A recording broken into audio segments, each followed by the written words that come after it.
Alright, we're going to start this video at the end of phase 1 to jump into phase 2. BB is 30 away from popping ID, so we're going to go ahead and leave that. Even if he does get one cooldown. Right now this will kill Grievous, so I'm not going to do it yet, just to show setup. Just do other stuff. That shot right now I know would kill Grievous, so I want to show the setup first before getting into phase 2. Just basically getting Illuminated Destiny ready to go without actually using it. So you just go ahead and get rid of these minions without giving turn meter to Grievous. Yeah, I'm going to go ahead and do one more. Cooldown.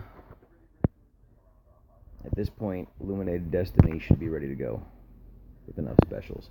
But I'm not going to use it. I'm going to go ahead and do that again. Let Finn finish up Grievous for the end of this run. And goodbye.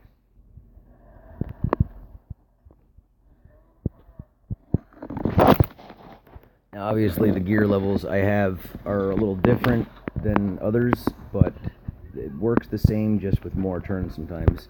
Finn was critting for about 400k at that end, so it makes phase 1 go a lot faster with Relic on Finn.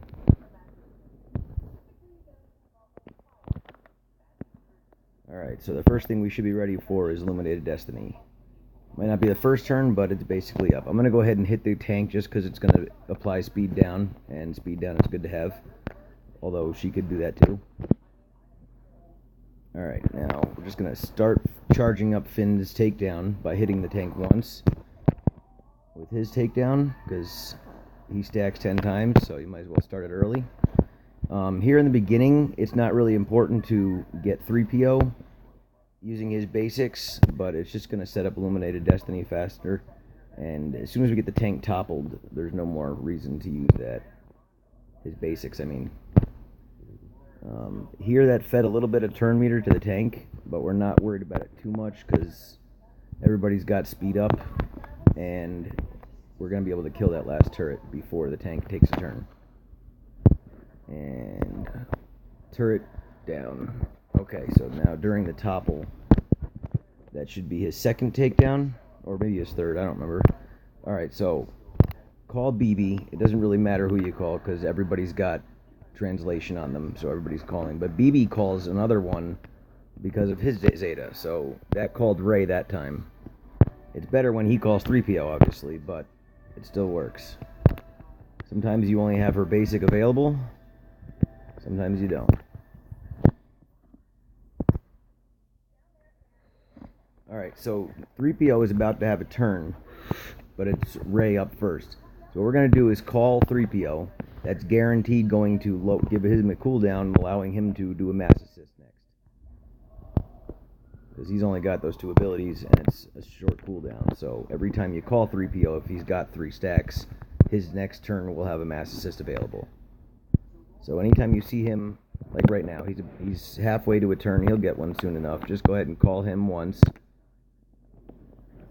And then when it's his turn, he gets to call everybody.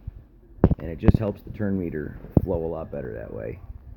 There, actually, if you saw the end there, 3PO was called by BB Zeta, so that's even more of a bonus. Right now, I've got a call. 3PO is nowhere near a turn, so I'm going to hit BB just so that he calls somebody else and adds more turn meter to get things going.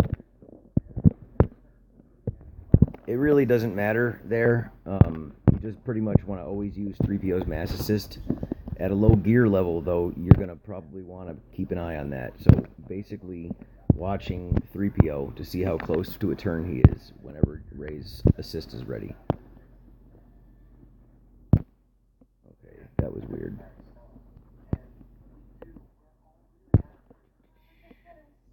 I think now we're going to have a Ray turn. Okay, here we go. We'll try it again this time. Call 3PO. 3PO's got mass assist, and everybody's going to gain a whole bunch of TM after the mass assist. We got 1, 2, 3 resistance, 4 resistance crits because BB-8 called Ray there, and Luke's resistance, or Luke's turn meter from his Zeta, I bet, gives 5 or 15 or 10% turn meter to the team. If you watch the team's turn meter, every time Luke goes, you'll see it just creep up a little bit. I think it's 5% for my bet. Calling 3PO. By the time first topple's done, Finn's almost at max stacks of takedown. Obviously, that's a lot more damage than Gear 12 would probably be able to put in one topple, but it works the same way.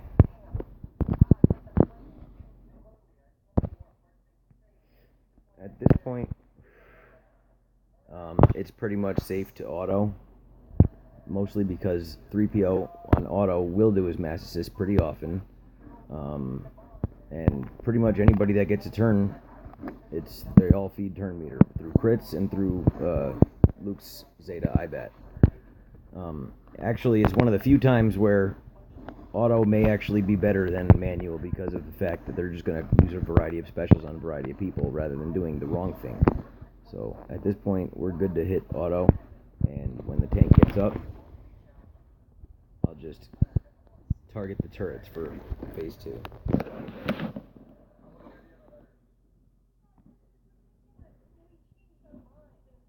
Usually the tank gets up at around 90% on the first one, but Finn's takedown isn't completely charged. We saw there Finn was hitting for 370, so he's about fully charged.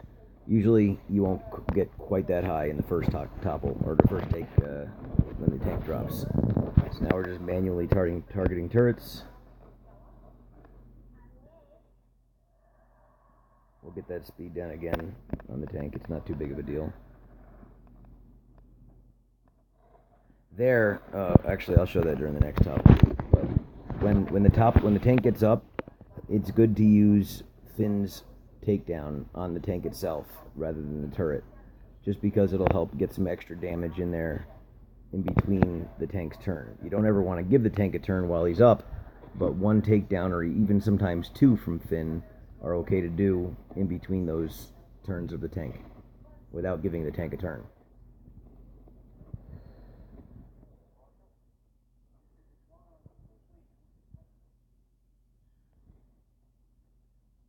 We've got it on auto here. This should be over in a little bit of time. We'll show the setup for phase 3 too.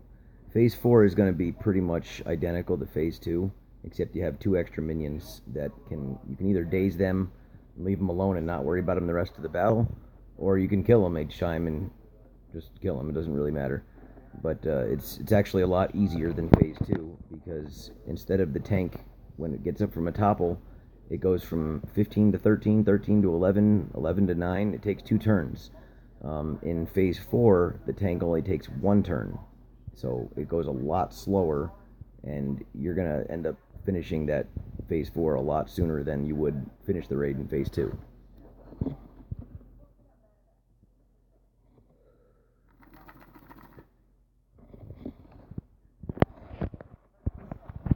Sorry, I don't have any wonderful music here. Let me fix that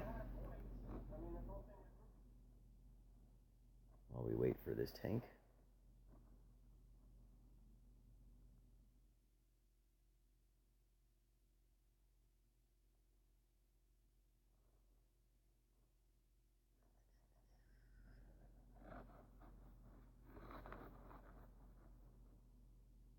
The faster your team is, the more turns they're going to get in between this, so it's really not an issue of mods usually. It's just the speed that's on them will help them get more turns. Obviously the damage on them will help them hit a lot harder. Okay, let's see. Okay, and music.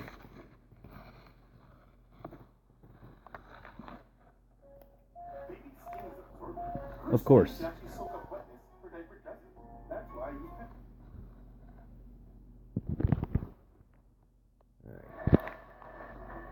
As we get down to the last 5%, I'll probably slow it down again just so that I can get an Illuminated Destiny ready for phase 3 also. It's always good to save Illuminated Destiny for the first thing of a raid if you're struggling to get through the raid. That way it's a good start having all that turn meter and bonus damage.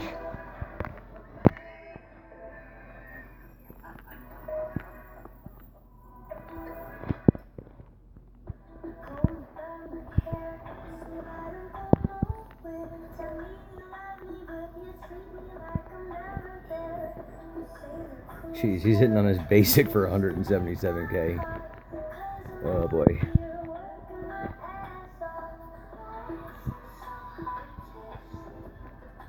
If you don't like Melanie Martinez, oh well, sorry.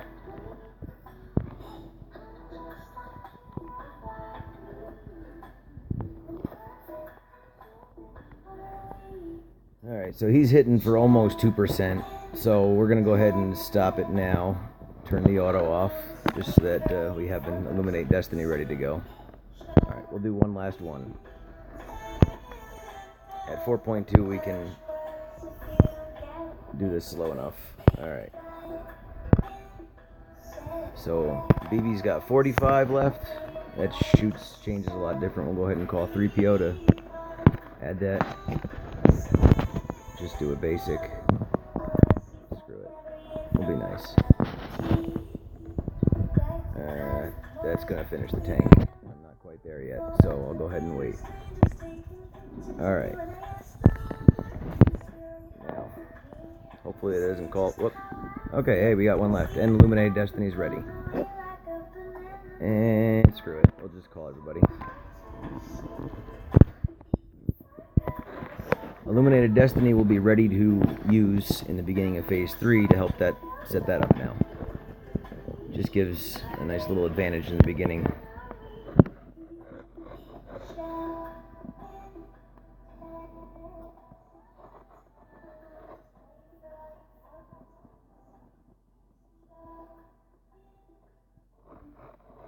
Change the song for a new phase.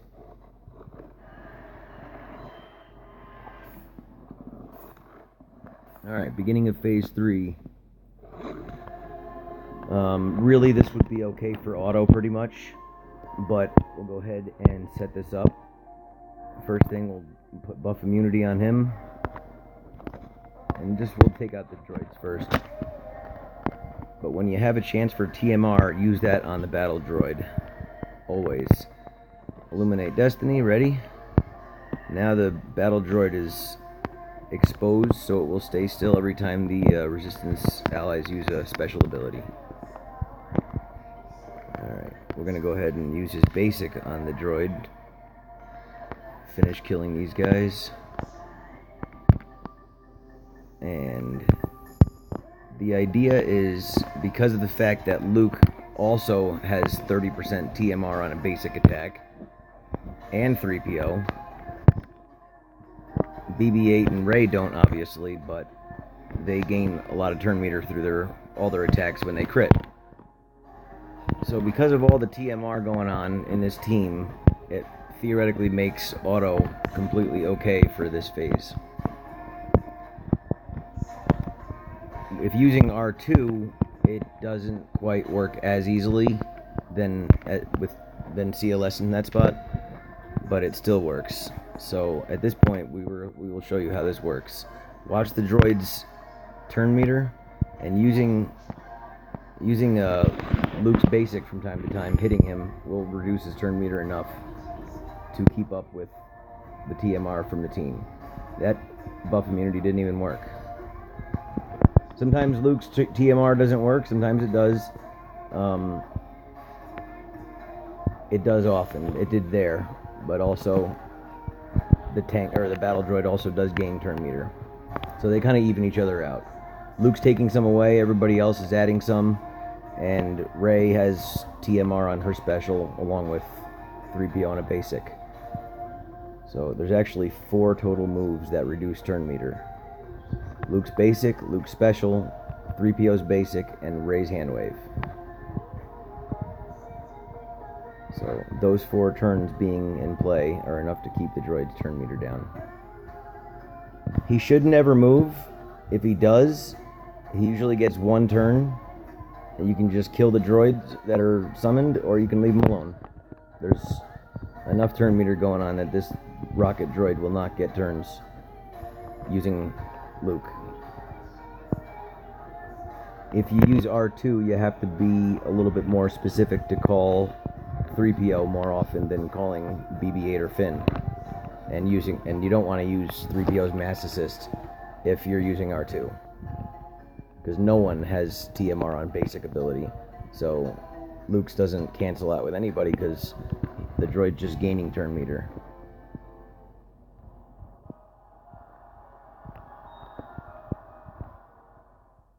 Almost wish there was an auto speed 8, but not quite.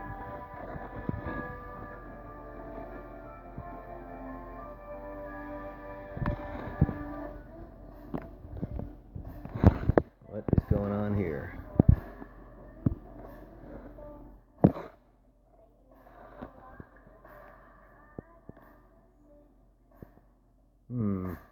Weird.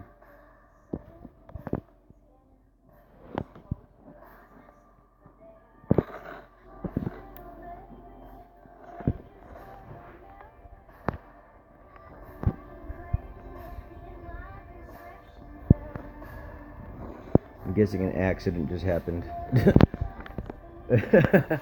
Yeah, we got 4 question marks already. Going down there in guild chat. Well, fortunately we still got it recorded in the beginning. It may end up not letting me go to phase 3 if somehow it was abandoned, but whatever. Phase 2 and phase 3 are the important ones here.